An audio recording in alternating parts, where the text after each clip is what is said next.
Bienvenidos a todos nuestros estimados.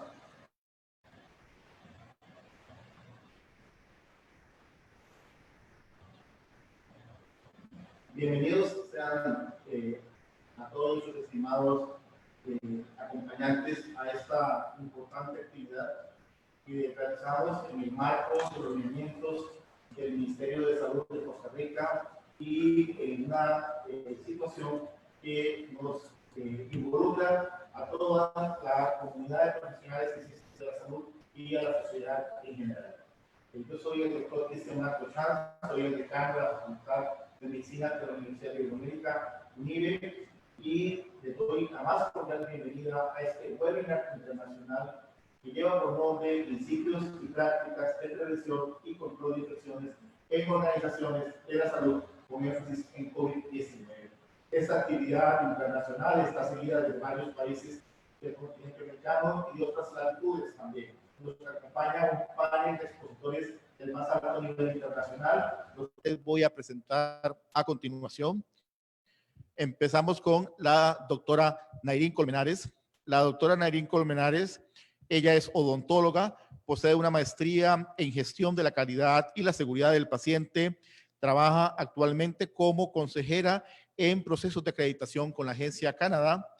Es además también encargada de los procesos de acreditación con varios países en América Latina, Medio Oriente y Bélgica.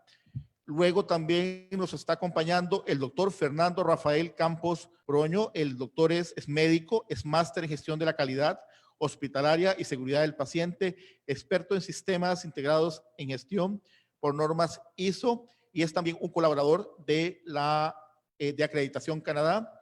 También tenemos con nosotros al doctor Manuel Giraldo. El doctor Manuel es bacteriólogo y profesional en laboratorio clínico como tal, con una maestría en Administración de la Salud y certificado por el Colegio Canadiense en Líderes en Salud, con más de 30 años de experiencia. Don Manuel además terminó el programa de liderazgo avanzado en la Universidad de Toronto y recientemente obtuvo un certificado en la parte de riesgo clínico, negligencia y gestión de reclamaciones en cuidados de la salud de la Universidad de York. También tenemos con nosotros al licenciado Santiago Roca Valero, de origen catalán, nacido en Barcelona, que llegó a República Dominicana en el año 2006, dedicado a lo que era la actividad hotelera, para después empezar a laborar en el sector de servicios de salud con el grupo Rescue, y tiene más de 8 años de estar en este sector como director de Centro Médico Punta Cana y otros proyectos adicionales. Es director de calidad y tecnología del grupo. Tenemos también al señor Gonzalo Rodríguez, gerente para América Latina y el Caribe de Acreditación Canadá, y me acompaña en la moderación de este webinar internacional un estimado colega, amigo y académico, el doctor Robinson Rodríguez Herrera, del programa de calidad y seguridad del paciente de la Caja Costarricense de Seguro Social. Un agradecimiento muy especial a Acreditación Canadá por la colaboración para contactar esta red de profesionales que pudieran venir a exponer sus criterios, sus ideas sobre esta temática tan importante en estos momentos que a todos, tanto al sector salud como al sector educación, nos ha tocado vivir para tomar decisiones en cuanto a la mejora continua y, por supuesto, a lo que es también la calidad, la seguridad del paciente y, en el caso de nosotros como universidad, de los estudiantes. UNIBE es una universidad especializada en ciencias de la salud y es la única universidad en Costa Rica que cuenta con hospital propio. Por lo tanto, tenemos un especial interés en fomentar todas estas actividades a nivel internacional. Quiero ahora ceder la palabra a mi compañero moderador, el doctor Robinson, para que nos dé sus palabras con respecto a este webinar. Adelante, doctor. Muy buenas tardes y muy bienvenidos a este webinar para el Programa Institucional de Calidad y Seguridad del Paciente. Es un honor para colaborar con la Universidad de Iberoamérica en estas iniciativas respecto de la calidad y la seguridad de los pacientes. Las infecciones son un azote de la humanidad desde hace más de 3000 años en la antigua Mesopotamia Y cuando los hospitales empiezan a funcionar, la dinámica de esas infecciones cambia y se dispara. La necesidad de hacer acciones para poder controlar esas infecciones es un imperativo diario de todos los hospitales. Sin embargo, en la presente pandemia tenemos circunstancias particulares con relación a las infecciones. En el 1 de diciembre del año 2019 se empiezan a documentar brotes de una neumonía de causa desconocida en el hospital de Wuhan, en China. Pero es hasta el 7 de enero que se descubre que es un nuevo virus y se logra secuenciar su genoma. Y luego, hasta el 11 de febrero, es que la Organización Mundial de la Salud le da un nombre a esa enfermedad, la COVID-19. Y al 11 de marzo es cuando ya la Organización Mundial de la Salud lo determina como una pandemia. Y luego, ya para el 26 de marzo, se confirma que este microorganismo ha infectado a más de 500,000 personas en el mundo. Actualmente tenemos 8.034.000 casos confirmados y 436.899 muertes por este microorganismo. Y apenas estamos iniciando la segunda ola en muchos países y otros países apenas están terminando la primera ola. El comportamiento de este microorganismo es bastante impredecible. Todavía tenemos mucho que aprender de él. Ya, por ejemplo, países como Estados Unidos tienen más de 2.1 millones de personas infectadas y tuvieron más muertes en ese momento que los que tuvieron en la Primera Guerra Mundial. Entonces, para nosotros, profesionales en salud, este reto es imperativo y creo que los especialistas que nos van a ilustrar en esta tarde van a ayudarnos a mejorar esos criterios porque la lucha apenas está empezando y necesitamos encontrar de estas mentes buenos consejos y buenos alianzas para que en un futuro podamos trabajar mucho mejor en estos tiempos. Darle las gracias nuevamente y continuamos con las presentaciones. Bueno, muchísimas gracias, doctor Robinson Rodríguez. Definitivamente, sin su ayuda no hubiese podido tampoco llevarse a cabo este evento tan importante a nivel internacional. Quiero también saludar a varias personas que se están conectando de distintos países de Latinoamérica. Un saludo, bienvenidos, y esperamos que esta actividad sea también de mucha utilidad para estos países y para estas personas de esos países que se están conectando. Bueno, vamos a comenzar entonces con la presentación de la doctora Nairín Colmenares. Adelante, doctora.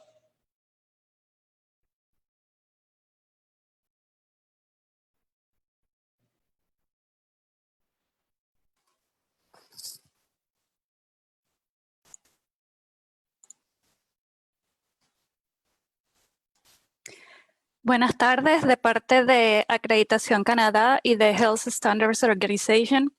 Queremos darle las gracias a la UNIBE, a los doctores por esta introducción y por la invitación para este conversatorio, este webinario de principios y prácticas de PCI en organizaciones de la salud con énfasis en COVID-19. Como ya les mencionaron, soy Nairín Colmenares y trabajo como consejera en acreditación para Acreditación Canadá en el Departamento Internacional. Y en esta tarde de hoy quería entrar entonces para el programa de esta tarde. Quisiera primero presentar rápidamente la empresa para la cual trabajo. Después mencionaré algunos criterios del estándar de la norma de PCI, de Prevención y Control de Infecciones de Health Standard Organization, HCO, Acreditación Canadá, que son aplicables para el manejo de brotes epidémicos, y posteriormente se presentará la aplicabilidad de estos criterios vía el compartir de una experiencia en el sector de salud, y esta parte de hecho será Manuel Giraldo quien realizará esta parte, ¿no? Posteriormente, entonces, tendremos el conversatorio con los líderes de la región que nos acompaña Santiago Roca del Grupo Rescue y el doctor Fernando Campos del Omni Hospital.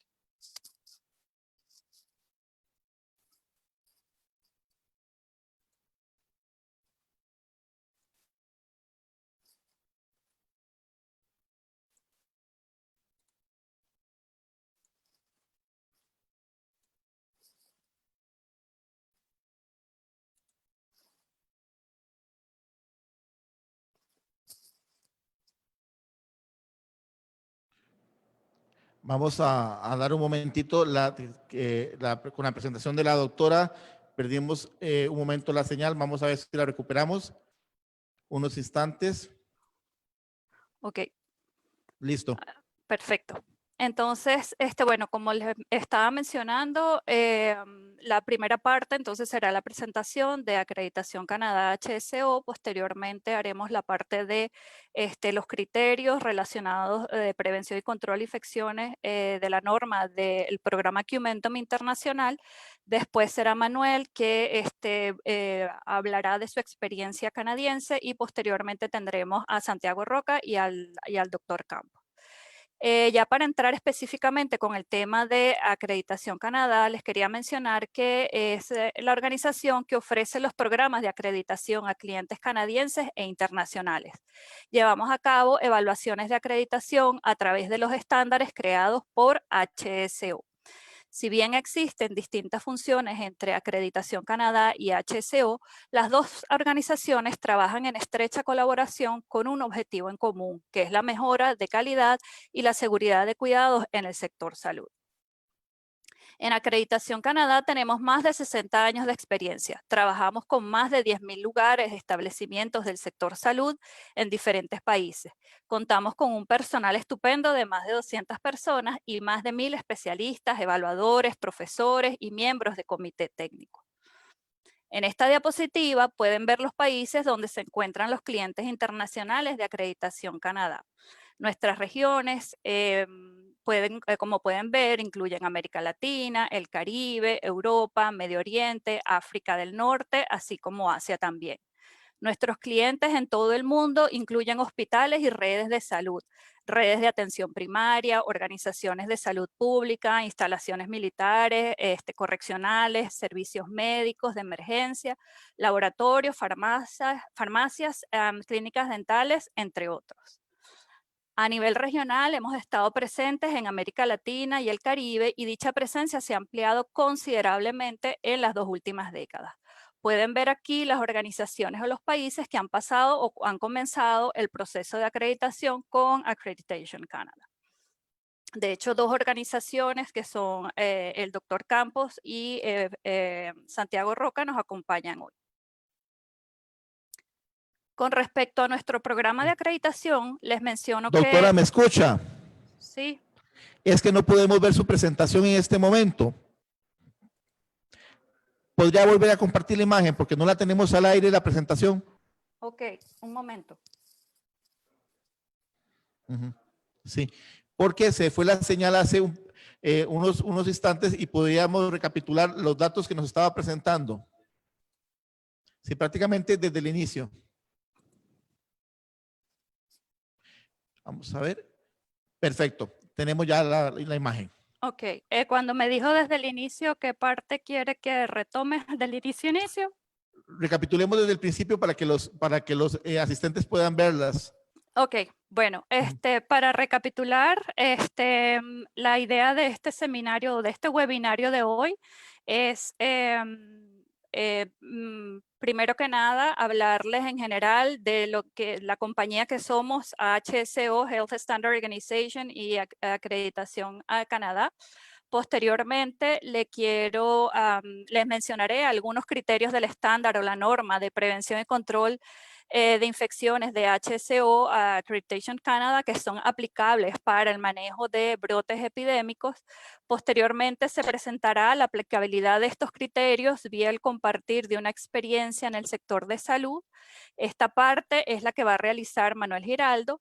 Y finalmente se llevará a cabo el conversatorio entre líderes de la región que nos acompañan entonces Santiago Roca del Grupo Rescue y el doctor Fernando Campos del Omni Hospital.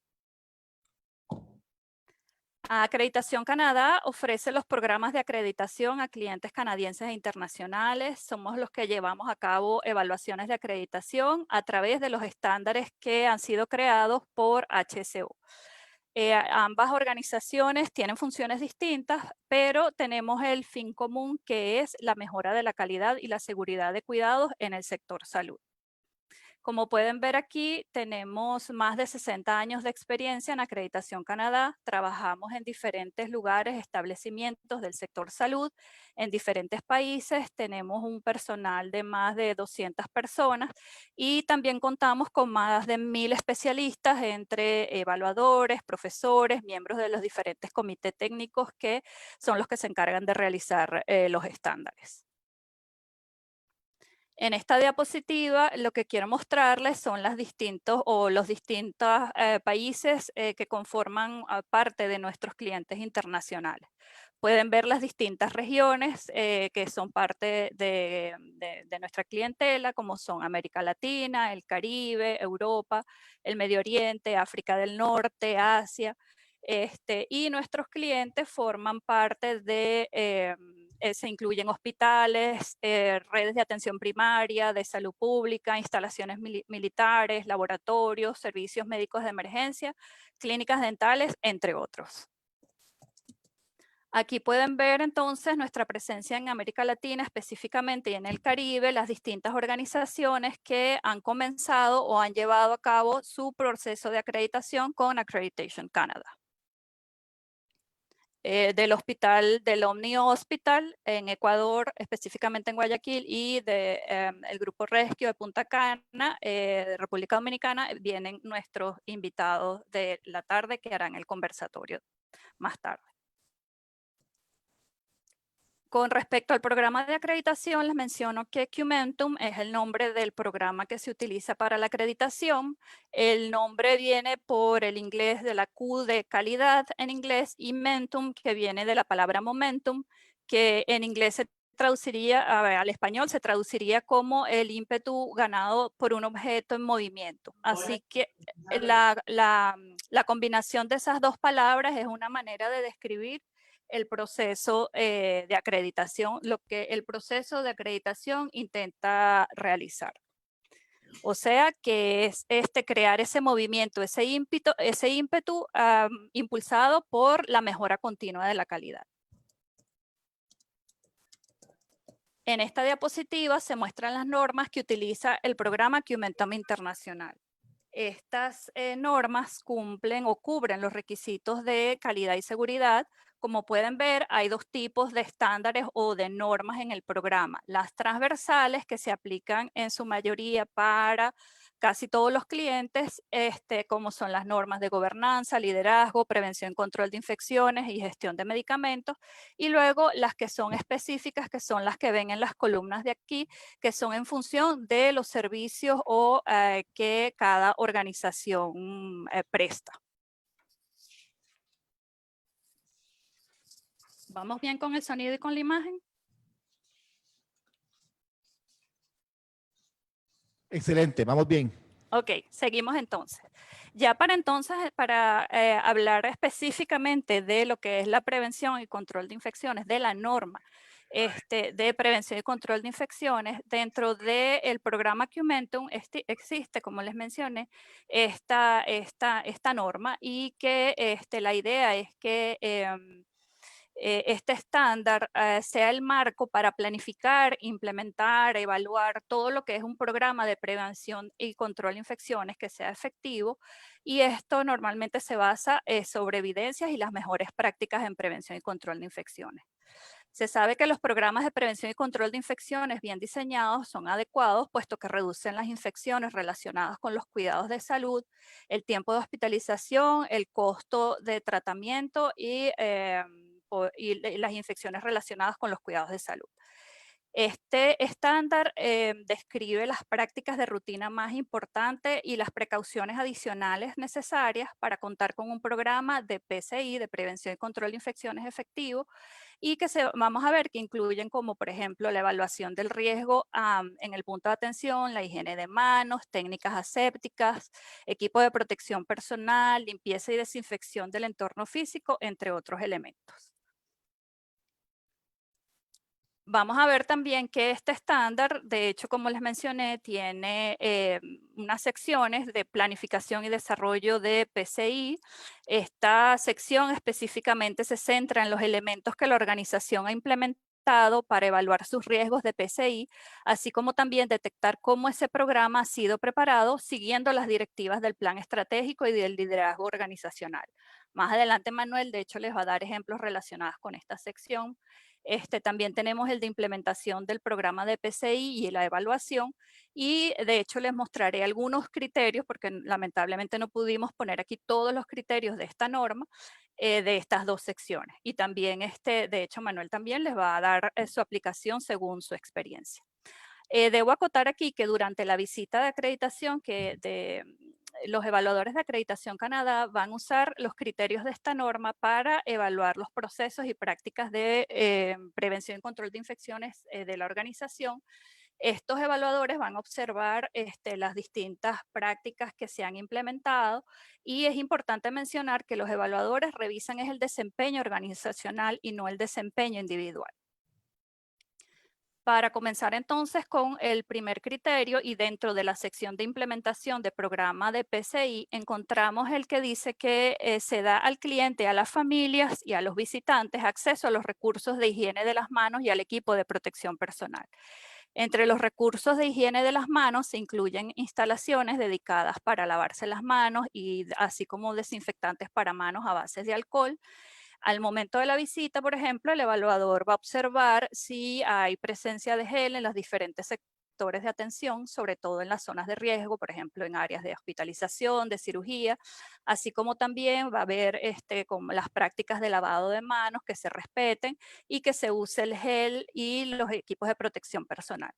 También el evaluador puede preguntar cómo se ha gerenciado, por ejemplo, el stock de los equipos de protección personal o del gel, y cómo asegura que la organización pueda asegurar que todos estos recursos estarán disponibles para evitar la falta o escasez de este tipo de equipos. Otro criterio también que tenemos es el de que deben haber políticas y procedimientos para el uso de equipos de protección personal adecuados según la tarea o el tipo de infección. En este caso, las políticas y procedimientos indican cuándo usar el equipo de protección personal, cómo ponérselo, cómo quitárselo, y para este criterio, por ejemplo, el evaluador querrá ver esas políticas escritas, pero que también sean conocidos por todo el personal, que el personal siga esos procedimientos. También es importante que esos procedimientos obviamente estén actualizados, sobre todo en estos momentos de COVID, y que el personal tiene acceso a estos documentos. Un ejemplo que me pareció interesante recientemente, fue una organización que creó, por ejemplo, ficheros en la intranet específicos para el COVID, para entonces darle acceso a todo el personal. También conozco de otra organización que creó, por ejemplo, atajos en los escritorios de las computadoras de la organización para que el personal tenga acceso a estos procedimientos específicos con el COVID. El siguiente criterio, por ejemplo, seleccionado fue es el que menciona que existen restricciones de trabajo que son congruentes con los lineamientos de los servicios de salud laboral para los miembros del equipo y los voluntarios con infecciones transmisibles. Las restricciones de trabajo, en este caso, la idea es que impidan que los miembros de los equipos y los voluntarios que tengan algún tipo de afección entren en contacto con los clientes, con los alimentos o con algún equipo que esté esterilizado. Estas restricciones pueden incluir, por ejemplo, la limitación de funciones y responsabilidades, es decir, que en lugar de estar en contacto con un paciente, puede ser ese día labores administrativas, o que utilice algún tipo de equipo de protección personal según el tipo de afección, obviamente, ¿no? Dentro de los tipos de infecciones que deben contemplarse son, por ejemplo, el caso del que el personal presente una conjuntivitis o algún tipo de infección respiratoria, algún tipo de lesión cutánea, etc. El evaluador, por ejemplo, para este caso puede ver si el personal está al corriente de estas restricciones laborales. Para darle más ejemplos de los criterios que están incluidos, bueno, sabemos que la pandemia del COVID nos ha demostrado una vez más que la importancia de la higiene de las manos en los programas de prevención y control de infecciones. Por esta razón incluimos el criterio de instrucción sobre la higiene de manos a los miembros de los equipos y a los voluntarios. Para este criterio se pide específicamente que los miembros de los equipos y los voluntarios reciban instrucción sobre el protocolo de higiene de manos. El evaluador en este caso va a corroborar que los tiempos de los lavados de manos se respeten y también es importante mencionar que la capacitación debe hacerse para todos los sectores, para todas las unidades. Es decir, no solamente es para las unidades que están en contacto con pacientes, sino que también para las demás técnicas, para las demás unidades como por ejemplo técnicas como laboratorio o radiología, por ejemplo. Otro criterio también que está vinculado con la higiene de manos es el que establece que los miembros de los equipos, los clientes, las familias, los voluntarios tienen acceso a desinfectantes para manos a base de alcohol en el lugar donde se les dan cuidados. En este caso, el evaluador puede observar que existan distribuidores de gel en los diferentes sectores en cantidad suficiente, que el gel se use, que los distribuidores contengan gel, que no estén vacíos y que por supuesto haya mayor cantidad de distribuidores en las áreas de riesgo elevado.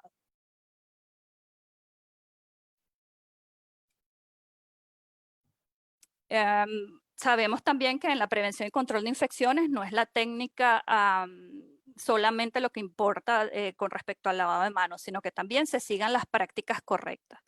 Esto es fundamental, es importante. Es por esta razón que también dentro de esta norma hay un criterio que establece que el cumplimiento de las prácticas aceptadas de higiene de manos se mide.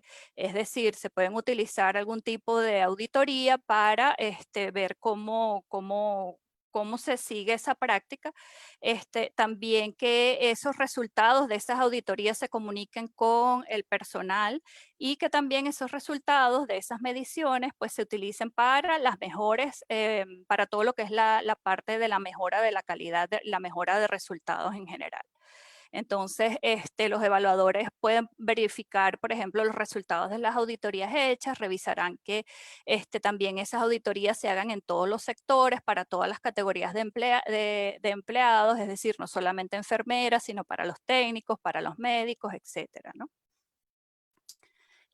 Un ejemplo que me pareció importante que vi recientemente también relacionado con el COVID y que es respecto a esta práctica es una organización que precisamente colocó como una especie de escáner en donde el empleado utiliza su identificación y se verifica si efectivamente pues cumplió correctamente con la práctica de higiene de manos. Adicionalmente a esto, mientras espera, él puede ver un video de cómo es una práctica efectiva de higiene de manos y al final esta información se va registrando y les va dando un resultado también y permite también que este mismo empleado que ya hizo o que ya se verificó, digamos que los resultados no se alteren, ¿no? Porque pase varias veces haciendo esta verificación. Otro criterio importante, pero relacionado con el ambiente físico, es el de la categorización de las áreas del entorno físico basándose en el riesgo de infección para determinar la frecuencia necesaria de limpieza, el nivel de desinfección y el número de miembros de equipos necesarios para las tareas de limpieza. Esto, por ejemplo, obviamente si hay casos según el tipo de infección, pues se adapta el tipo de limpieza. Esto lo vimos con el COVID, que la frecuencia de limpieza se determina en función del tipo de infección y también se puede hacer, por ejemplo, una matriz de estratificación de riesgo. Los evaluadores, por ejemplo, pueden preguntar al equipo encargado de la limpieza si conoce, por ejemplo, las áreas de riesgo, cómo hace la limpieza, la frecuencia, sobre todo en caso de epidemias. Y ya para terminar mi parte y relativa a la sección de evaluación de impacto del programa de prevención y control de infecciones, tenemos el criterio de consultas a expertos de prevención y control de infecciones o en salud pública. Esto lo vimos ahorita con el COVID, que prácticamente estaban de la mano el personal de la salud pública con las organizaciones. Entonces, en este caso, pues el evaluador va a preguntar o va a demandar a la organización cómo ha sido este tipo o que dé casos concretos de cuándo esto sucede, cómo suceden, cómo son estas comunicaciones y ver entonces cómo también esta comunicación se va a operacionalizar internamente en el hospital. Muchas gracias y le dejo la palabra ahora a Manuel. Muchísimas gracias, mi estimada doctora Colmenares Marín. Espero que todos estén viendo la pantalla en estos momentos. Quisiera confirmación del doctor Blanco, por favor, para continuar.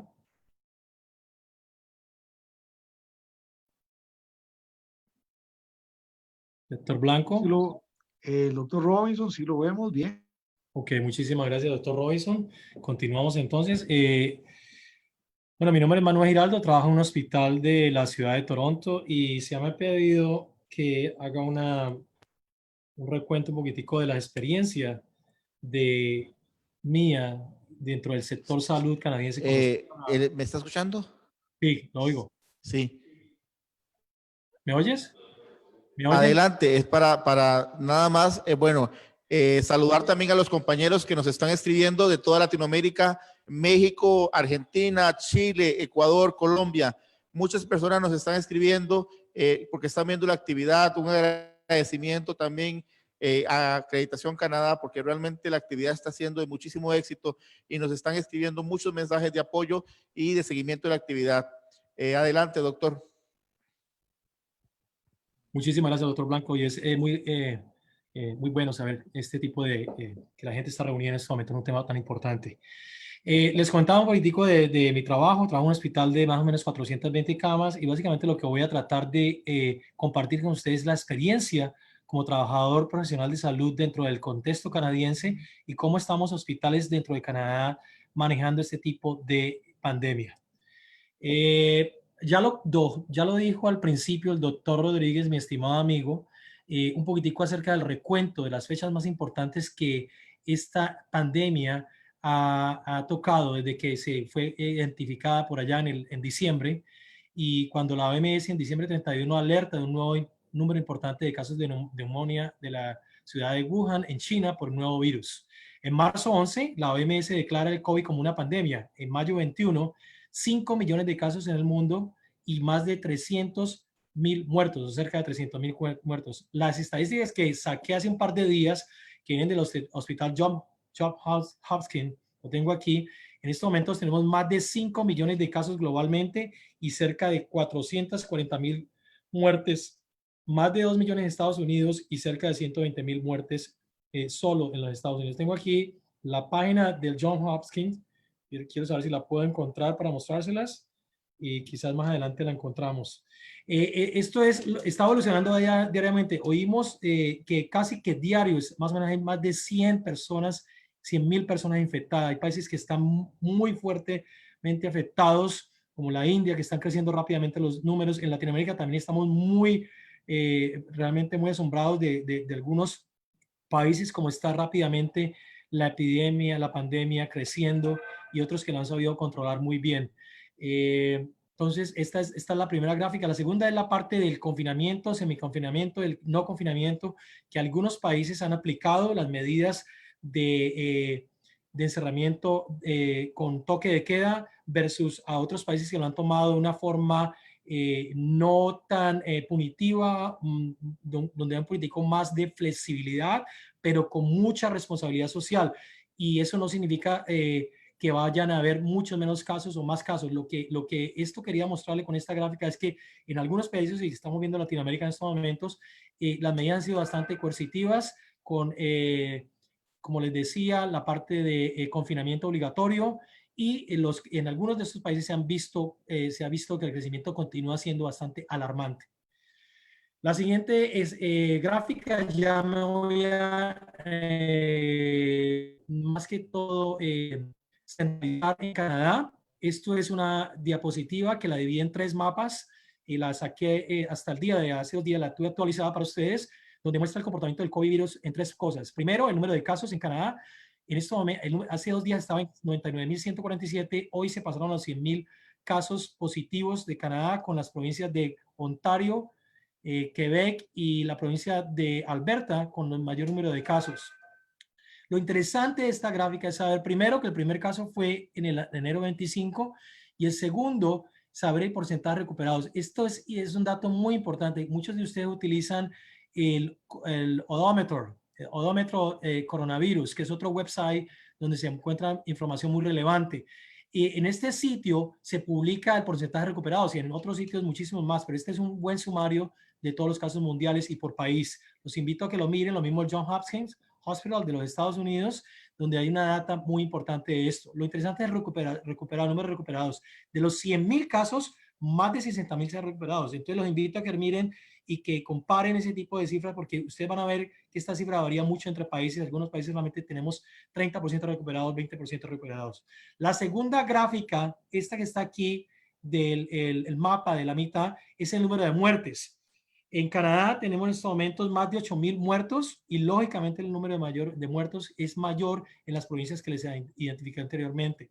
La primera muerte fue el 9 de marzo y en esto, al principio, cuando la pandemia llegó a Canadá, empezamos, el primero y segundo mes estaban muriendo en una tasa de más o menos 1,000 personas, a 2,000 personas llegó una vez diarias. Hemos controlado, la curva se ha aplanado tremendamente en Canadá gracias al trabajo fuerte de las autoridades del Departamento de Inspección de Control y de los hospitales y de la población. La cultura misma del ciudadano ha adoptado esas prácticas, que es algo que nos cuesta a veces trabajo en algunos países.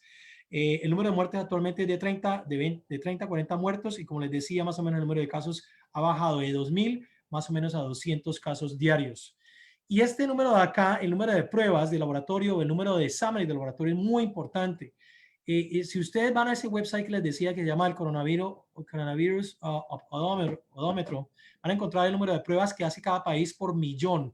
Canadá está haciendo en estos momentos más o menos 55 a 60,000 pruebas por millón diarias frente a otros países y sin nombrar. Hay países que están en 80,000, otros países nada más tienen 5,000 y tienen población mucho mayor, 2 o 3 veces que Canadá. Entonces, el porcentaje lógicamente de identificados es mucho menor y hay veces eso da una sensación falsa, negativa de lo que realmente puede representar la infección en un país. Es por muchos motivos económicos, porque no está disponible el test, porque los supplies de los exámenes no son fáciles de conseguir, los mismos kits con que se toma la muestra, los swabs para la nariz no son fáciles, escobillones no son fáciles de conseguir. Lo que quería más que todo decirles esto es que entre más implementes test, más vas a poder saber cómo está tu país y segundo, vas a poder tener en cuenta bien claro cuál es la tasa de mortalidad. Si hay un mayor número de pacientes identificados, lógicamente que la tasa de mortalidad va a bajar por ese número de casos. Me voy a ya entrar de lleno a la parte de prevención de infecciones y control de infecciones y el marco de referencia. Dentro de los hospitales, como hospital canadiense público que trabajo en la ciudad de Toronto, más o menos hay más de 800 hospitales en todo Canadá, 150 de ellos en Ontario. Estos hospitales están guiados, se basan en guías nacionales e internacionales y para nosotros es prioridad los estándares que nos comparte Acreditación Canadá. El 99% de los hospitales están acreditados por Acreditación Canadá dentro del sistema canadiense y lógicamente que adoptamos esas best practices que son que vienen de estándares internacionales globales. Ese es el número 1 punto para nosotros, adoptar lo que decía Nairín en su anterior conferencia acerca de los estándares de infección y control de infecciones. Y lo segundo es que miramos las directivas tanto nacionales o federales como las directivas de provincia y locales. Al mismo tiempo nos fijamos mucho en las directivas y la información que reparte la OMS, el Centro de Enfermedades de Estados Unidos, el CDC, y el Servicio Nacional de Salud de Inglaterra, el NHS. Y además hay otra serie de guías, pero estas las tengo en estos momentos. Dentro de los elementos básicos que hemos incorporado nosotros están las guías provinciales de infección y prevención y control de infecciones, que nos dicen a nosotros primero que todo lo más importante es que haya un conocimiento dentro del mismo organización de salud para que se sepa cuáles son los fundamentos básicos de la enfermedad, el virus, la transmisión y la enfermedad. Que se respete las medidas de distanciamiento, que se laven las manos frecuentemente. Esto es lo básico. Empezamos a hablar con los empleados de los hospitales, con nuestros trabajadores, limpiando y desinfectando las superficies, cubriéndose la boca y la nariz, y cuando esté cerca a otras personas, lógicamente. Y esto también va para la población en general. La evaluación de los riesgos es algo que nosotros hicimos desde el momento en que nos dimos cuenta que este virus estaba entrando con tanta fuerza a nivel mundial. Hicimos una evaluación de riesgo organizacional y ahí les estoy proveyendo un par de referencias al día. Una de ellas solamente salió hace un par de días, que es la referencia de la NHS, donde ustedes la van a tener disponible para que encuentren cómo un hospital puede hacer un análisis de riesgo situacional, una evaluación de su riesgo, determinar las prioridades y los riesgos, clasificarlos dependiendo de un porcentaje que se les da a cada uno de ellos con respecto a qué tan fácil puede, dependiendo de los puntos que está con el paciente, dependiendo de las áreas de trabajo, en cada una de esas áreas la cantidad de EPP que se tenga, y se prioriza y se encuentran medidas de control de mitigación del riesgo.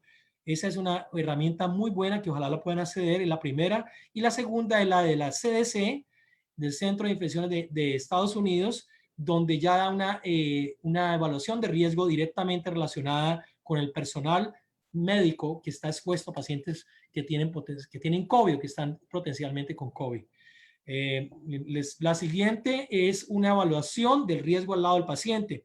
Cuando ya el médico o la enfermera o el profesional de salud está al lado del paciente, les tengo esta referencia que es de Alberta Health Services, una de las provincias más fuertes de Canadá con respecto a guidelines, a guías de salud, donde nos comparte esta guía acerca de cuando está ya al frente del paciente, cuáles son las recomendaciones de uso de EPP con respecto a ese paciente, dependiendo si está en el área crítica, en qué momento debe utilizar el EPP y cómo debe utilizarlo.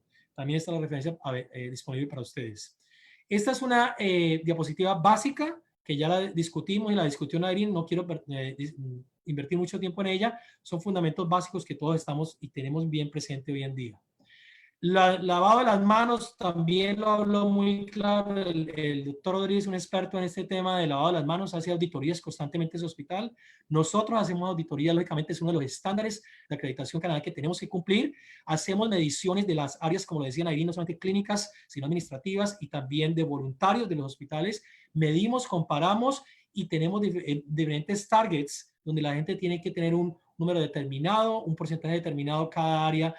Debajo de ese porcentaje se hacen trabajos fuertes, la auditoría se utiliza una herramienta de la OMS, se hacen las auditorías constantes y se comparten esos resultados. Estos son los 5 momentos de lavado de manos. Y también tenemos, como lo decían anteriormente, hemos aumentado el número de estaciones de lavado de mano por alcohol gel dentro del hospital, y hemos impreso este tipo de pósters para que al lado de ellos, para que la gente sepa cómo limpiarse las manos y cuánto tiempo debe invertirle al lavado tanto de las manos como la desinfección cuando se utiliza el gel. Se las comparto, son de la OMS, son muy importantes porque muchas veces pasamos y no hacemos bien el lavado de manos o no hacemos bien con los tiempos, no le invertimos el tiempo ni tocamos todos los puntos claves dentro de la higiene de las manos.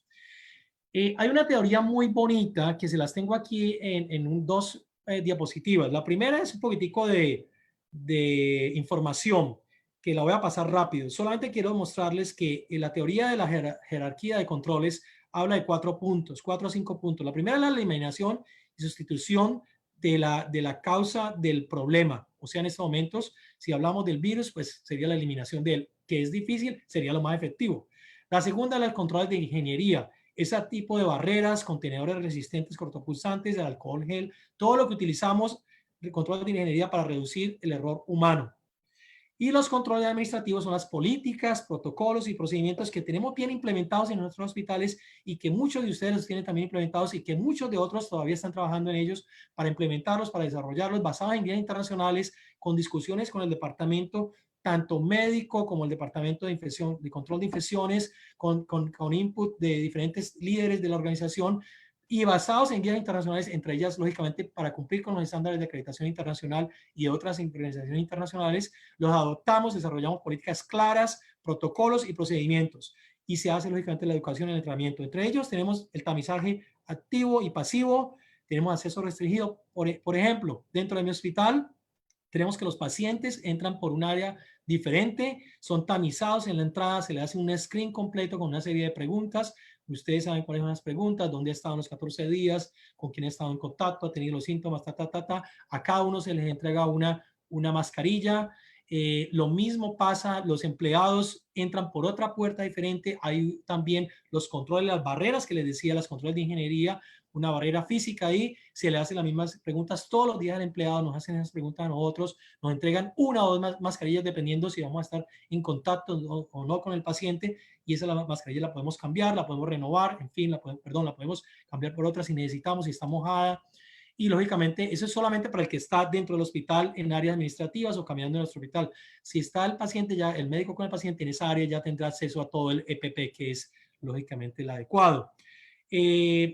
Esa es la parte administrativa. Y la última, lógicamente, que debería ser la última, es el uso del EPP. Aquí en este gráfico se los tengo bien resumido los 5 puntos.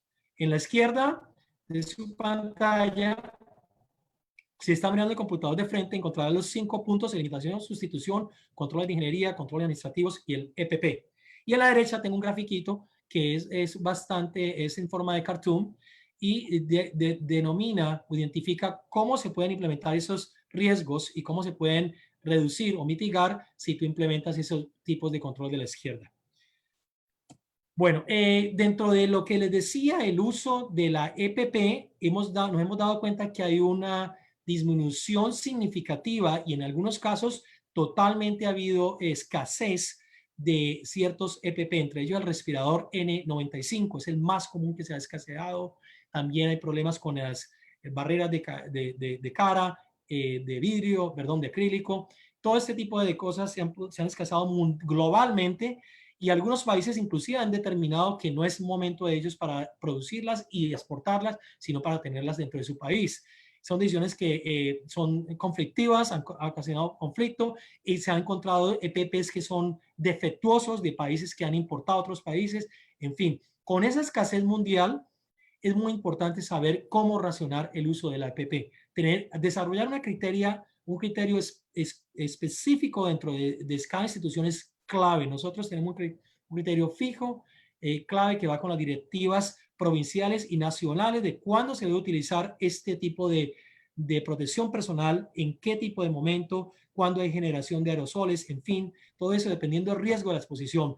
Y hay un manejo tremendo del suministro dentro del país y a nivel internacional, con conexiones con las cadenas de suministro, pero la OMS sacó una serie de directivas, perdón, que se las comparto en esa referencia. Está en español y es un documento donde les va a dar a ustedes la oportunidad de entender un poquitico más, no solamente cómo se deben de utilizar ese tipo de EPP y además de eso, en qué momento se deben de utilizar, para quién, en qué situaciones y con qué tipo de procedimientos y qué tipo de áreas dentro del hospital. Y lógicamente que nosotros con ello va a la par las guías que nos ha impartido Acreditación Canadá Nacional. Los procedimientos generadores de aerosoles, en inglés es PGA, en AGP en inglés, en español PGA. Los ejemplos de estos procedimientos son intubación. Se habla de que el virus la mayoría de las infecciones son por droplets en inglés, en español es goticas o gotículas, o microgotas, como algunos le dicen, con ser mayores de 5 micras de diámetro. Y lógicamente también se habla de que hay algunos procedimientos que generan aerosoles y esos son más peligrosos todavía, como estos que les digo: intubación, extubación, procedimientos relacionados con traqueotomía, broncoscopia, cirugía, autopsia, otros más. Hay una lista completa en la referencia que les doy y para ellos hay una serie de recomendaciones bien específicas si se van a tener en cuenta. Tengo un par de diapositivas finales para mostrarles. Esta es algo que les recomiendo a todos ustedes, mis estimados directores, líderes de los hospitales y de las entidades de salud, para que adopten este tipo de app, que lo pueden bajar en su celular, tanto estándar como el iPhone. Pueden bajarlo. Es un app que ahí está la dirección, que les sirve para monitorear el uso y calcular el inventario y en los niveles de EPP dentro de su institución. Va a ser posible que ustedes miren el número de gastos, no solamente por el número, no solamente por respiradores N95, sino también para las batas mismas, para también las máscaras, qué tan rápido se acaba, cálculos de consumo. Ahí ustedes van a tener acceso a estas diapositivas más adelante y los invito a que lo utilicen, que es algo muy novedoso. Lo estamos utilizando, muchas instituciones lo están utilizando para utilizar racionalmente, para saber proyecciones y cómo racionalizar el uso. En este video, aquí les voy a presentar un video ahí tengo la referencia, y esta es la última diapositiva. Después del video me despediré de ustedes. Quiero explicarles el video. Aquí está la referencia del documento. Si lo quieren ustedes mismos buscar, van a poder verlo directamente. Y antes de que vean el video, debo explicarles. El video es un hospital donde determina, por a través de un método que es de dispersión de luz por láser, ellos toman fotos repetitivas de cuando una persona está hablando duro sin mascarilla versus a una persona que habla con mascarilla, y le toman fotos repetitivas y lo muestran en una luz color verde. Entonces, por favor, pongan la atención a la persona que habla. Va a hacerlo 3 veces. Va a hablar en español, va a hacerlo en inglés. Me disculpan, es rápido el video, se demora más o menos 15 segundos. Van a darse cuenta de cuando hablamos, solo el hecho de hablar, lo que viene de las gotículas que estamos nosotros expeliendo al hablar, o incluso en estos momentos solo, se habla también de al respirar, son más pequeñas los aerosoles. Entonces, para que nos demos cuenta de por qué es importante tener en cuenta las medidas preventivas, tanto de limpieza de las superficies, tanto de aislamiento y tanto los 2 metros que tenemos que tener en cuenta, y las mascarillas. Aquí va el video. La segunda parte del video es 3 veces, como les decía, sin mascarilla, y las mismas 2 veces con mascarilla, para que vean la diferencia. Muchísimas gracias. Después del video los dejo con Gonzalo. Ha sido un placer, y en la parte final tendremos la oportunidad de oír a los moderadores y a los panelistas, y esperamos muchas preguntas de ustedes. Los dejo con el video.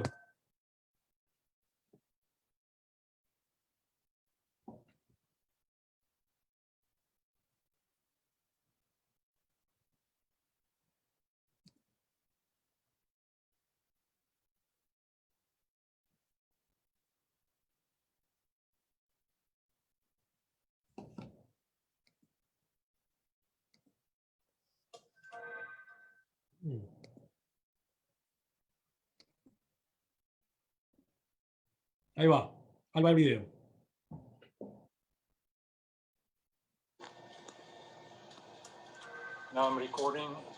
Doctor Manuel, el video no lo podemos ver porque hay un link que usted nos tiene que remitir.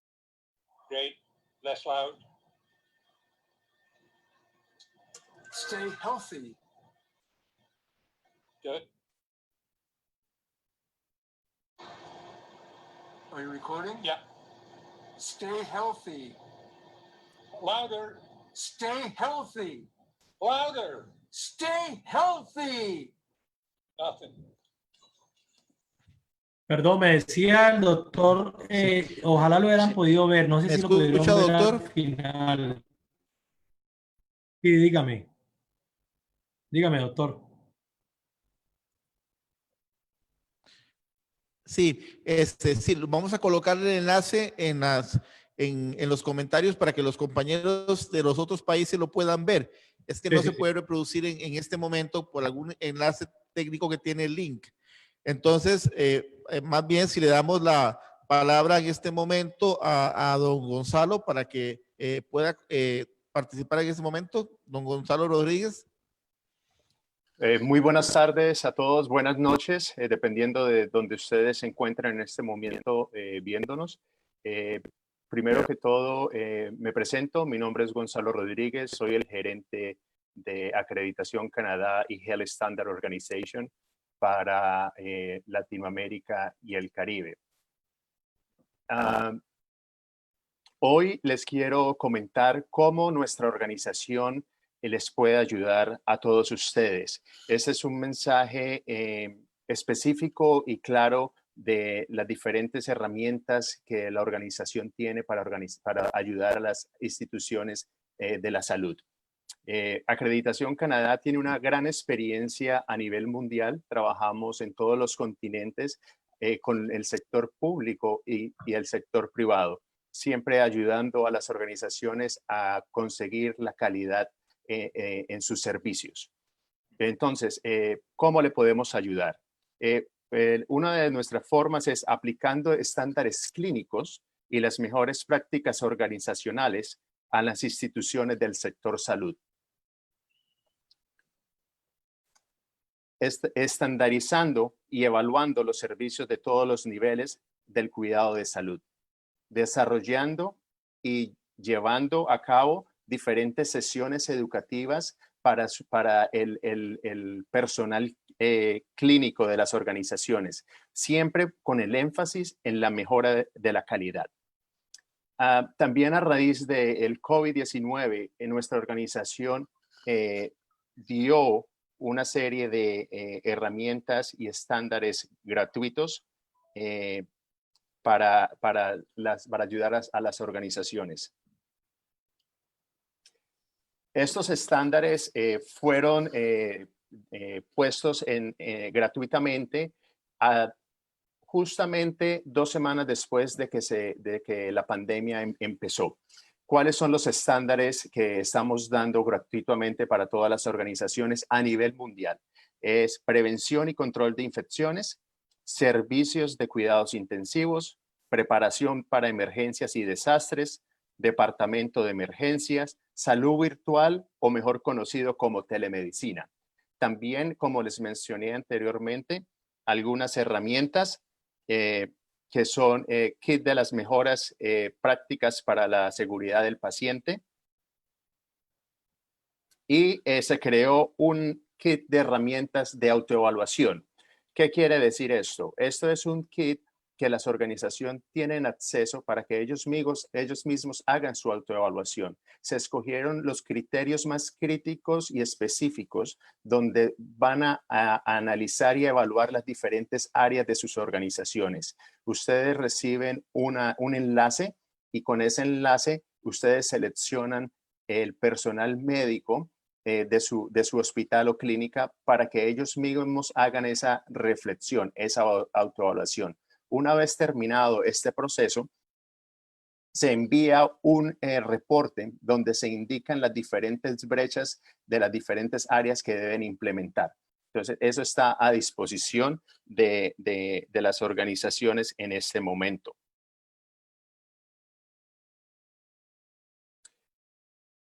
Ya para terminar y poder seguir con la segunda parte de este webinario, que es el conversatorio con los expertos internacionales, les comparto mi información.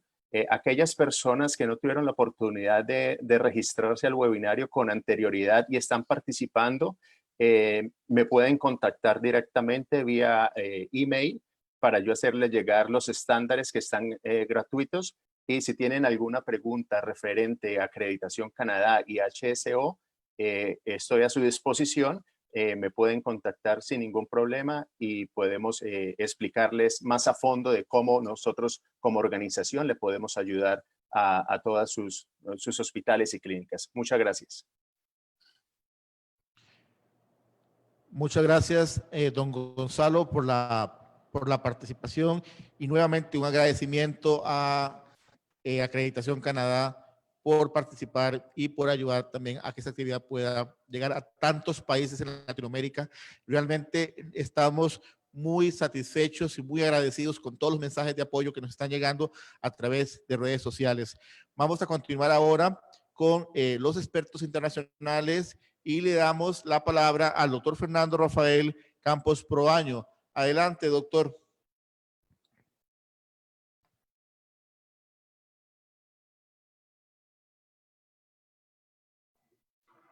Buenas noches con todos. Buenas noches con todos los participantes de este webinar, de este conversatorio. Les agradezco la invitación. Mi nombre es Fernando Campos y como se mencionó, soy experto en calidad hospitalaria, en seguridad del paciente y laboro en una institución de Guayaquil, Ecuador. Saben, Guayaquil fue una de las ciudades que el coronavirus generó mayor impacto a nivel mundial. Así que la experiencia que vivimos fue muy interesante en cómo mantener la seguridad de nuestros trabajadores y de nuestros pacientes.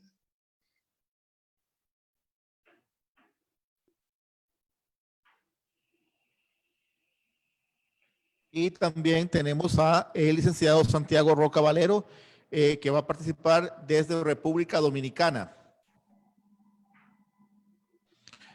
Adelante, licenciado. Buenas noches a todo el mundo. Mi nombre es Santiago Roca. Saludos desde Punta Cana. Honrado por invitarme a participar en este webinario. Me gustaría también enviar un especial saludo a Manuel Giraldo, a Nairín y a Gonzalo. En especial a Manuel, que fue nuestro azote durante el proceso de acreditación aquí en Punta Cana y se me quedó algo del síndrome de Estocolmo. Entonces ahora no me queda más que depender de él y seguir llamándolo cada 2 por 3 para continuar todavía su aliento. Y nada, encantado de poder participar con ustedes. Ya nos están empezando a llegar las preguntas para los expertos y también para los compañeros de Acreditación Canadá. Y una de las preguntas que más se está repitiendo es sobre la importancia de las acreditaciones internacionales con respecto al comportamiento de la pandemia y sobre todo pensando en los programas de educación al paciente y a su familia. No sé cuál de todos quiera participar apoyándonos con esta pregunta de los programas educativos hacia los pacientes y los familiares.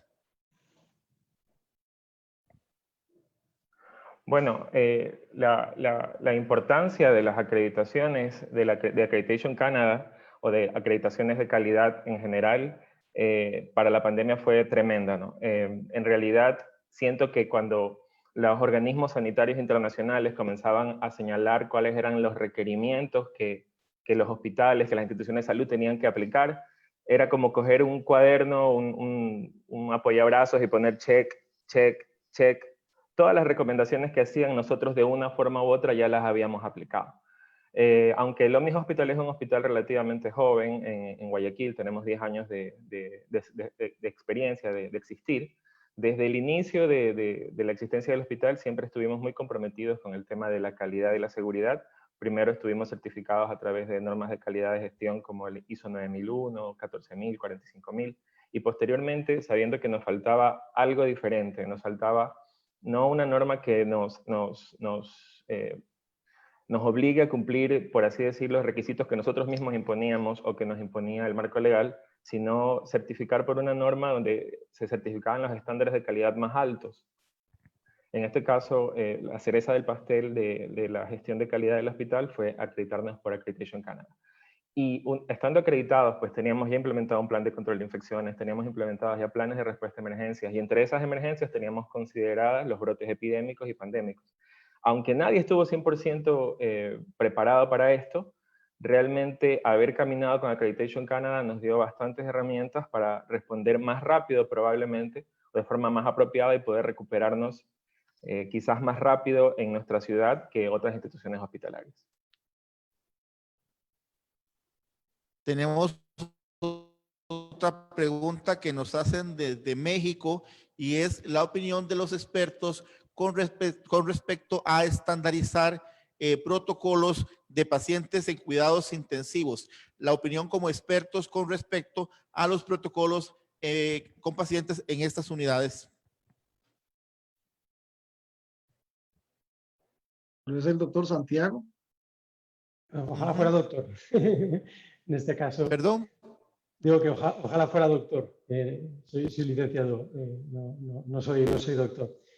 Bien, a ver, lo que podemos decir a nivel de Centro Médico Punta Cana es que la estandarización, no únicamente en los servicios de cuidados intensivos, sino la estandarización en general ha sido el gran aporte que la acreditación nos ha dado para poder manejar el centro médico, y no solamente desde el punto de vista de estándares de atención médica, como podría ser el control de infecciones, sino que nos ha ayudado también a ver una visión mucho más global, mucho más panorámica de este tipo de situaciones. O sea, está muy bien sobre el papel poder responder ante una pandemia, pero de repente nos quedamos sin uno de los insumos y eso no aparece en ningún papel, que es como tenemos que reaccionar, ¿no?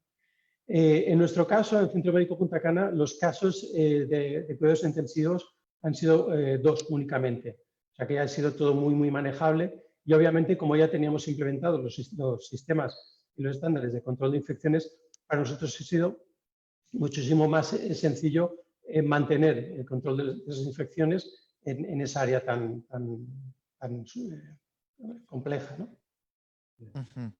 Sí, nos hacen otra pregunta y es con respecto a los beneficios puntuales de las acreditaciones, de la acreditación internacional, sobre todo en este ambiente, en este momento de la pandemia del COVID, y esto nos la hacen para el doctor Fernando Campos de Ecuador, los beneficios puntuales del proceso de acreditación para los hospitales. Muchos. Como lo señaló el licenciado Roca, Santiago, uno de los principales es la estandarización. Y la estandarización de procesos nos hace más eficientes. A más eficiencia, número 1, menos errores, menos variabilidad de nuestros procesos y finalmente eso impacta incluso financieramente en las organizaciones. Entonces, tener estandarizados nuestros procesos en general es mandatorio, con acreditación o sin acreditación, pero la acreditación nos da las herramientas, nos da el camino, el paso a paso para lograr conseguir eso. Adicionalmente, yo les mencionaba la norma ISO, por ejemplo, bajo la que nosotros también estamos certificados. La norma ISO nos da muchas reglas de cómo hacer las cosas, pero nos dice de forma transversal, mientras que como una norma como Accreditation Canada nos dice verticalmente qué tenemos que hacer específicamente en una institución de salud. Entonces, normas como esta facilitan la implementación de estándares de calidad y adicionalmente generan marcas, generan en la población, demuestran la intención de la organización en poner al paciente, en poner a sus trabajadores, en poner a la seguridad en primer punto. Entonces, los beneficios son múltiples. No se puede hablar de uno o dos, sino realmente muchos beneficios relacionados con acreditarse por normas de calidad internacional. ¿Puedo comentar un poquitico más, añadir a lo que tú dices, también como hospital que es acreditado por Accreditation Canada, que una de las ventajas de acreditación es la visita de pares. Cuando tú implementas normas ISO y las dices directamente sin una visita de pares, solamente lo ves con unos lentes. Cuando tienes la oportunidad de tener un grupo, como lo decía Santiago, que tiene otro tipo de experiencia en salud y ve las cosas de diferente forma, eso te beneficia y te alimenta a tu institución. Entonces la acreditación tiene ese beneficio, que es que va a un grupo de personas con experiencia internacional y que mira las cosas desde otro punto de vista y te ayuda a implementar esos estándares. Eso también ha ayudado muchísimo en nuestras instituciones a que eso pueda mejor implementado. Santiago. Sí, déjame que ahonde sobre ese tema. Cuando antes comentaba que la estandarización o el proceso de acreditación nos ayudó muchísimo, nosotros ya veníamos de ciertas prácticas. Obviamente, luego pudimos ver que se podían hacer las cosas todavía mucho mejor y en eso nos embarcamos. Pero déjame decirte que en nuestro caso, el mayor reto ha sido económico. Porque tratar de llevar un correcto flujo de caja en el centro, una institución privada, en un polo turístico, que lo primero que pasó con el primer caso que llegó de COVID prácticamente fue que se acabó el turismo en una zona como la nuestra. O sea, un centro con tantos trabajadores tratando de mantener siempre esos estándares de calidad para que los pacientes no se vean afectados por esa crisis. O sea, lo que tuvimos que hacer es, obviamente, planes de contingencia, tratar de recortar gastos donde fuera necesario, y eso fue gracias a la visión que Accreditation Canada nos dio. O sea, no se trata única y exclusivamente de estándares puramente médicos, sino que te da la suficiente robustez como para que poder manejar todos los estándares sin que haya un peligro económico en medio, o minimizándolo por lo menos. Muy interesante la intervención. Tengo una pregunta para el doctor Robinson Rodríguez. ¿Me escucha, doctor? Doctor Rodríguez. Sí, me preguntan su análisis de la situación en Costa Rica actualmente del COVID-19. Si nos puede dar su análisis como experto en el tema de la situación actual para otros países. Bien, tenemos que pensar que nosotros somos países del tercer mundo, con una enfermedad que ha puesto de rodillas a países del primer mundo. Si nosotros no tenemos los recursos de un país del primer mundo para lograr los estándares que hemos logrado gracias a la red de hospitales públicos y privados y a la red de universidades de salud, que por ejemplo la UNIBE forma profesionales en distintas áreas de la salud. Esa cultura es muy importante para hacer que un país tenga resultados positivos, que ya desde febrero la gente estaba buscando equipo de protección, sin que nadie les dijera, estaban aislándose con sus burbujas sociales. Eso fue de mucha ayuda, porque en estos momentos estamos manejando no una transmisión comunitaria como tienen otros países hermanos, sino que estamos manejando transmisiones por clúster. Y eso es muy, muy bueno porque nos da un gran ahorro en el uso de pruebas y también no ha saturado los servicios de salud.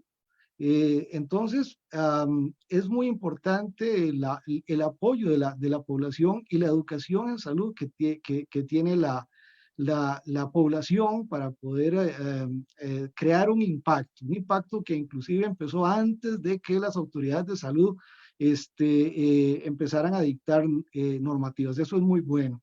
La organización también ha estado bien en el sentido de que el Ministerio de Salud y la Caja Costarricense de Seguro Social han hecho el esfuerzo de cubrir prácticamente todo el territorio nacional y tuvimos una primera ola muy baja.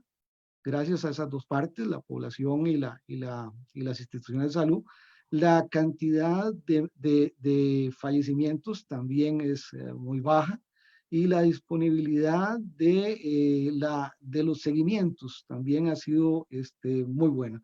Entonces, de eso hablan los resultados, porque los resultados catastróficos en un país tienen que ver cuando el sistema de salud se llena, se satura o está en riesgo de saturarse, y esto en nuestro país no se ha llegado. Entonces, creo que las medidas nos han ayudado muchísimo.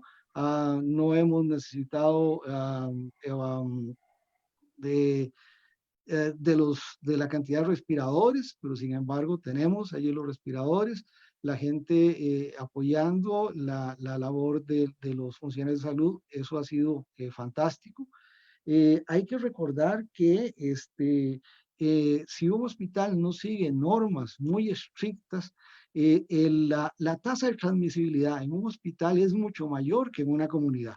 O sea, hay estudios de hospitales donde el COVID tiene tasas de transmisibilidad mayores de 3.5 y eso implica cerrar pabellones de un hospital y poner en cuarentena grupos considerables de profesionales de salud que se necesitan para que ese hospital esté funcionando. Entonces, tener una buena estrategia, tener normas y seguirlas es un factor fundamental. que nos ha ayudado a que los hospitales no se hayan tampoco convertido en fuentes de transmisión y que el insumo más importante del hospital, que es el personal de salud, haya podido mantenerse. De hecho, solamente un profesional de ciencias de la salud, lamentablemente activo, falleció de los 12 que han fallecido. Entonces, estos elementos nos ayudan a tener un control adecuado, teniendo en cuenta esto, que somos un país pobre y que nuestros recursos son limitados. Hay que recordar que las infecciones intrahospitalarias representan hasta un 20% de los recursos de un hospital y que el 70 al 90% de esas infecciones son prevenibles. Además, causan hasta un 25% de prolongaciones de la estancia de los pacientes y son la primera causa de eventos centinela a nivel mundial. Y además, estas infecciones son de la tercera a la quinta causa de eventos adversos y solo en Estados Unidos representan 935 billones de dólares al año. Entonces, nosotros tenemos que emplear los recursos que disponemos de una manera muy, muy estratégica. Allí, aspectos como la acreditación y las normativas hacen una gran diferencia en los centros de salud. La gente que tiene normas, que tiene acreditación, va a responder mucho mejor que los centros de salud que no se han acogido a estas medidas. Yo quisiera añadir a sus palabras, mi estimado doctor Rodríguez, que es verdad, los recursos son muy importantes y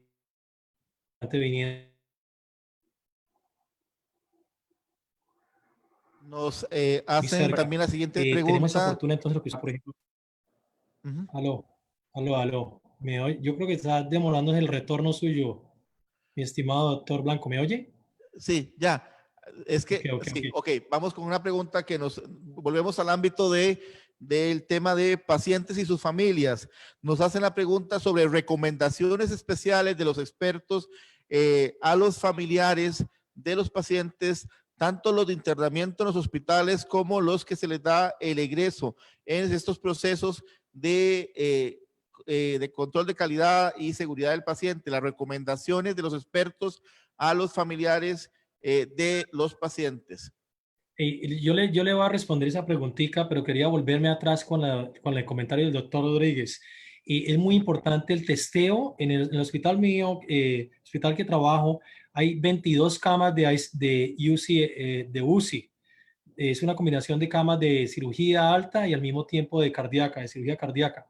Entonces, nosotros en Canadá lo que hacíamos dentro del hospital, alguien estuvo hablando de qué se hacía dentro de las UCI. Básicamente lo que nosotros hacemos es, apenas se han detectado, se detectaron y ya se clarificaron, hubo 3 brotes de pacientes en las áreas diferentes áreas del hospital de COVID. Lo que hicimos nosotros como fundamental fue el testeo inmediato. Tuvimos la fortuna, y lo digo fortuna porque definitivamente no todos se pueden tener esto, de que hacíamos el examen dentro del hospital y entonces tenemos los resultados en 4 horas. En 4 horas frente a muchas veces no se puede. Entonces lo que podíamos hacer era aislar, testear, tratar y trazar. Y eso viene en parte a lo que tú estás preguntando ahorita, qué hacer con los familiares. Cada vez que hay un paciente detectado, entonces se hacía el trazamiento, se hacía el aislamiento, se hacía el seguimiento. Tuvimos un brote fuerte en los sitios donde los pacientes que son adultos mayores viven al final de su vida, en las senior homes o long term, que se llama acá, facility de largo plazo, donde murieron cantidad de seniors. Se hizo una intervención del gobierno.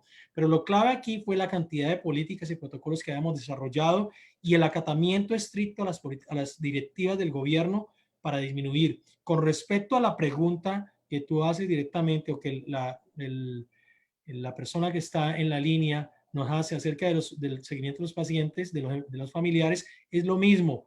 El testeo, el aislamiento, testeo, trazar y testear a tratar. En estos momentos, sí, en muchos países se está teniendo esa oportunidad, no en todos, que es ya testeo comunitario.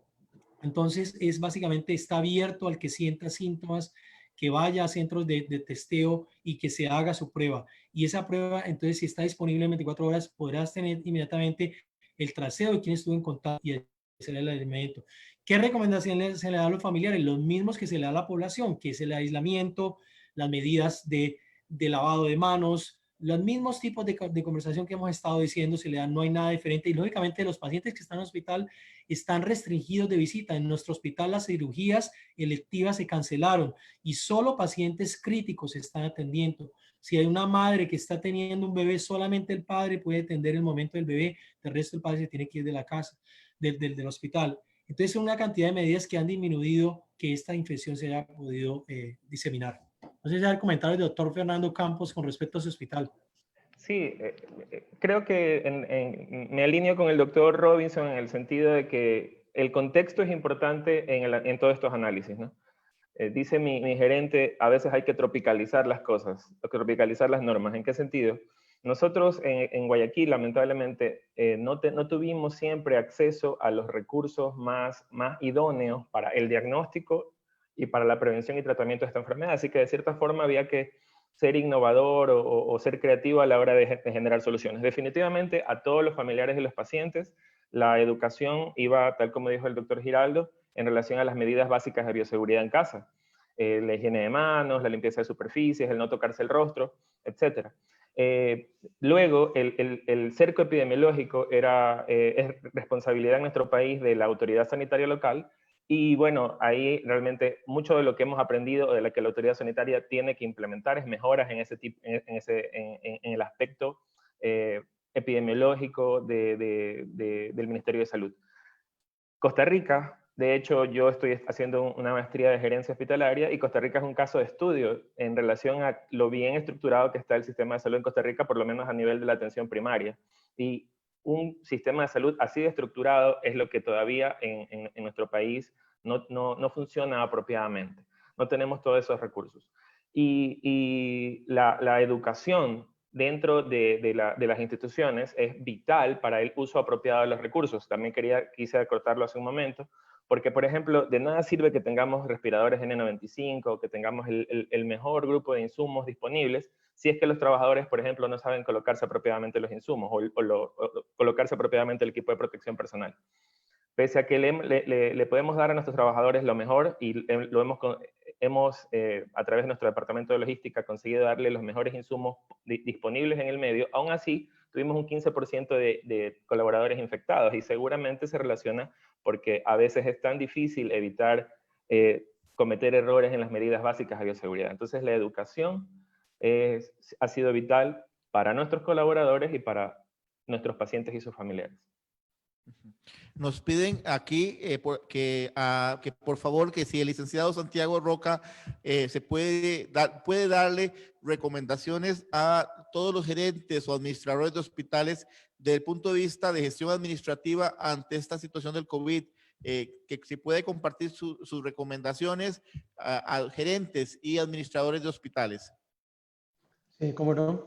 A ver, como decíamos de buen principio, es muy bueno saber contextualizar en qué situación se encuentra cada uno de los centros antes de tomar ciertas medidas. En el caso, por ejemplo, de República Dominicana y más en el nuestro, en el de Punta Cana, hemos podido ver que prácticamente hemos sido los últimos invitados a la fiesta.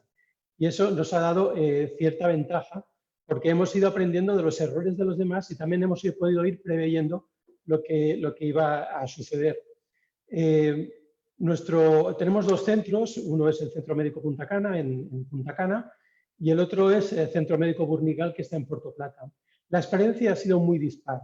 O sea, así como en Puerto Plata, debido a que hay una población mucho más mayor, también hay muchísima más concentración de personas, ahí hay mucha más densidad poblacional. La experiencia que han tenido ellos ha sido mucho más dramática. Han conseguido, obviamente, controlar la situación junto con el resto de clínicas de Puerto Plata y también con salud pública. Pero claro, ellos vivieron las primeras crisis, los primeros pacientes fallecidos, los primeros problemas con los respiradores, también la escasez de insumos, como el caso de la N95. De todo ello nosotros hemos ido aprendiendo, o sea que lo que hemos hecho ha sido preparar nuestro centro en previsión de lo que va ocurriendo en el resto del país. Hay que tener en cuenta que una institución privada no cuenta con los recursos que pudiera disponer una institución pública. Obviamente las instituciones públicas también tienen su presupuesto y tienen sus limitaciones. Pero lo que tenemos que buscar sobre todo es trazar un listado de los riesgos que nos pueden afectar a todos los niveles, no olvidemos el financiero, y a partir de aquel momento es simplemente como un juego de dominó, ir colocando las piezas de forma que podamos ver cuál es el impacto de mayor a menor y cómo nosotros podemos ir respondiendo poco a poco a cada una de esas amenazas. Contamos de todas formas también con un inconveniente, y es que a una fecha de hoy hay muchas informaciones, incluso de personalidades o de entidades bien calificadas, que nos están diciendo lo que ayer era blanco hoy es negro y lo que ayer era negro hoy es gris. O sea que debemos estar muy pendientes de conocer bien cuáles son las fuentes que nos van brindando esa información y poder asimilarlas y contextualizarlas a la situación que tengamos en cada una de nuestras clínicas. Buscar una forma general, un as en la manga para poder decir cómo podemos gestionar mejor la clínica en estas circunstancias, pues sería un poco pretencioso, ¿no? Yo creo que el sentido común y sobre todo contemplar todos los riesgos que pudiéramos tener es un buen comienzo. Muchas gracias, licenciado. Quería Nos comentar preguntan para el doctor Campos. Sí, quizás, doctor, también le digo la pregunta también porque nos han estado insistiendo la misma persona que si usted le puede dar sugerencias a los hospitales que todavía no tienen programas de calidad y seguridad del paciente, ¿cómo deben comenzar? ¿Qué recomendaciones les da usted como experto a los centros hospitalarios que todavía no han iniciado formalmente sus programas de calidad y seguridad del paciente? Que si le puede dar las recomendaciones de cómo iniciar estos programas.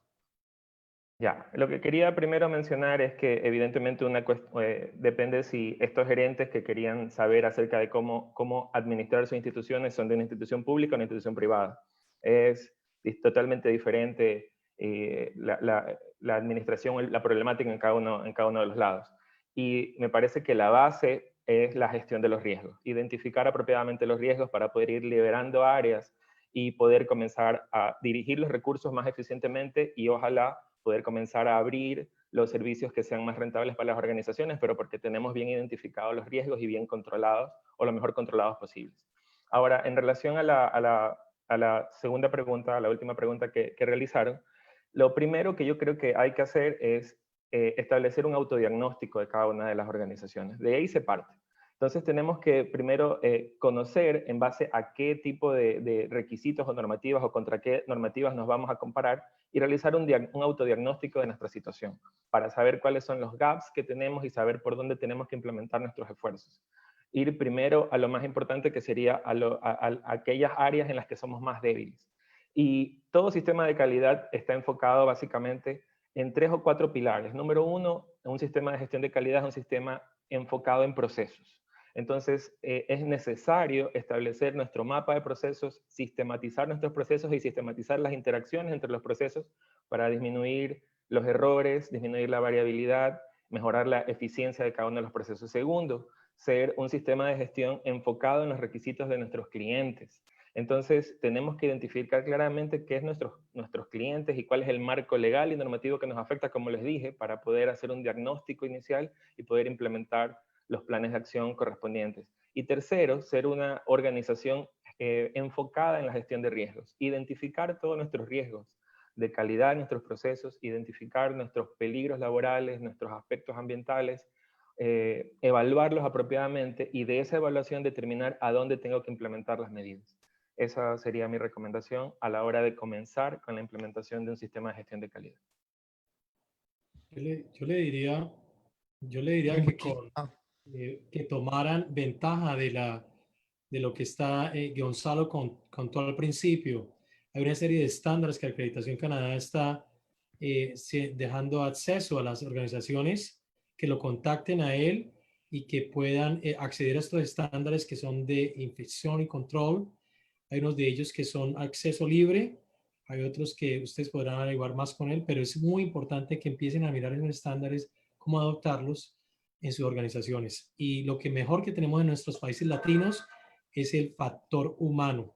Gente con ganas, gente con mucha interés de mejorar y con el valor de implementar cosas muchas veces sin recursos. Así que esa es la motivación que les doy a ustedes. Sí, muchísimas gracias. Tenemos realmente una cantidad muy grande de preguntas, pero siempre nuestro enemigo es el tiempo. Prometemos a todas las personas que estas preguntas las vamos a tomar y se las vamos a hacer llegar a los diferentes expertos para que tengan su retroalimentación. Realmente ha sido una participación muy activa de muchos países de Latinoamérica. Quiero darle ahora la palabra, ya para ir despidiendo este webinar, a don Gonzalo Rodríguez, para que nos dé unas palabras de cierre de la actividad. Muchas gracias, doctor Blanco. Bueno, primero darle las gracias nuevamente a la Universidad UNIBE de Costa Rica por invitarnos a participar en este webinario. También a todos los moderadores, los panelistas y los expositores, muchas gracias por su tiempo. Y a la audiencia, pues sin ustedes no se puede hacer estas actividades. Y pues desde Acreditación Canadá, para nosotros, nuestro motor es la calidad, compartir las mejores experiencias organizacionales para sus organizaciones. Entonces los invito a que me contacten. Ustedes tienen la información, si no, pedimos que pongan mi información en Facebook para que me contacten directamente a aquellas personas que no tuvieron la oportunidad de registrarse con anterioridad, pero que están en este momento en línea. Así yo les puedo compartir los estándares que nuestra organización está dando de acceso gratuito. Nuevamente se lo repito, es el de prevención y control de infecciones, servicios de cuidados intensivos, preparación para emergencias y desastres, departamento de emergencia, salud virtual, mejor conocido como telemedicina. Esos son los estándares que nuestra organización está dando de acceso gratuito para cualquier organización a nivel mundial. Son todos en español, porque nosotros trabajamos todo en español, entonces no hay ningún problema para poder entender este material. También, como lo mencioné anteriormente, tenemos una serie de herramientas que también están a disposición de las organizaciones, tanto de nivel público como del sector privado, y pues ustedes me pueden contactar directamente y así podemos compartirle esta información. Muchas gracias a todos por su participación y que tengan muy buenas noches. Muchas gracias, don Gonzalo. De parte de UNIBE Costa Rica, agradecerles a estos expertos internacionales la participación, a todos los compañeros que nos han estado acompañando, como lo digo, a lo largo y ancho de toda Latinoamérica, Estados Unidos, Canadá, Europa. Tenemos muchísimos mensajes de México, de Colombia, de República Dominicana, de Ecuador. Muchísimas gracias por acompañarnos a nosotros acá. Invitarlos también al próximo webinar de la Facultad de Medicina, que tiene que ver con los aspectos de salud mental en relación a la pandemia, y que vamos a contar también con un panel de expertos que va a hablarnos y a explicarnos todos los procedimientos, protocolos y alternativas con respecto a esta temática. Realmente para nosotros ha sido un honor contar con la presencia de todos ustedes. Vamos a estar respondiendo las preguntas, como le digo, que nos han estado haciendo llegar, y agradecerles nuevamente a todos los participantes en este webinar que tuvimos esta tarde, y reiterarles que estamos en la mejor disposición siempre de compartir información, y un agradecimiento, por supuesto, también a Acreditación Canadá por hacer posible esta actividad. Hacemos el cierre y esperamos que tengan buenas noches todos los compañeros. Hasta pronto.